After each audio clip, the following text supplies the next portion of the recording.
Presiden Republik Indonesia, Joko Widodo, menganggap kasus penularan virus corona di Indonesia masih terkendali usai libur Hari Raya Idul Fitri 2022. Jokowi merujuk pada evaluasi data COVID-19, di mana angka positif rate di Indonesia masih di bawah 5%. Ditemui di Rumpin, Bogor, Jawa Barat pada Jumat 10 Juni kemarin, Jokowi mengatakan bahwa kenaikan kasus COVID-19 masih dalam posisi terkendali. Kasus virus corona di Indonesia menanjak setidaknya dalam sepekan terakhir. Pada tanggal 7 hingga 9 Juni, kasus harian terus mengalami kenaikan dengan 500 lebih kasus yang dilaporkan tiap harinya. Bahkan pada Jumat tanggal 10 Juni kemarin, Indonesia mencatatkan peningkatan menjadi 627 kasus harian yang dilaporkan.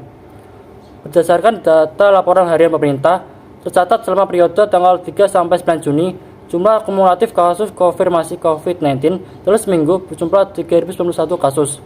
Sementara pada periode sepekan sebelumnya, atau selama periode tanggal 27 Mei sampai 2 Juni, kasus COVID-19 berjumlah 1.975 kasus. Melalui jumlah tersebut, kasus COVID-19 di Indonesia terhitung 56,5% lebih tinggi dibandingkan dengan pekan sebelumnya.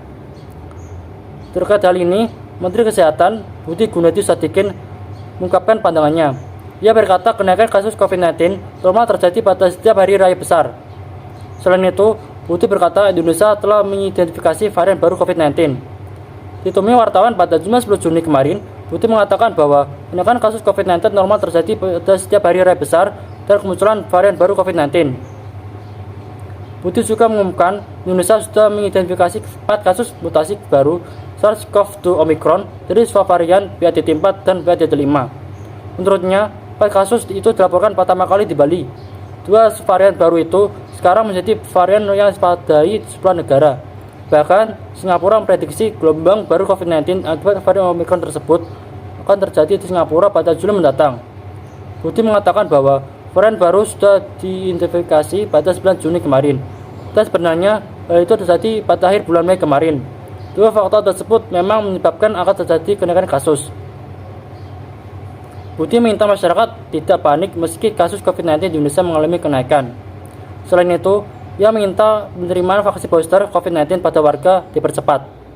Budi mengatakan bahwa protokol kesehatan tetap dilakukan, terutama dengan penggunaan masker.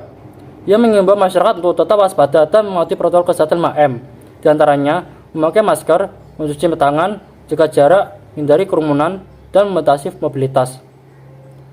Berdasarkan data Satgas Penanganan COVID-19 pada Jumat 10 Juni 2022, kasus COVID-19 yang positif bertambah 627 orang. Dengan demikian, total kasus positif COVID-19 di Indonesia berjumlah 6.059.363 orang. Terhitung sejak pertama kali kasus tersebut diumumkan pada 2 Maret 2020. Kemudian, kasus sembuh COVID-19 bertambah 344 orang, sehingga total kasus sembuh berjumlah 5.898.384 orang. Sementara itu, kasus kematian akibat COVID-19 bertambah 3 orang, sehingga total kasus meninggal dunia berjumlah 156.638 orang.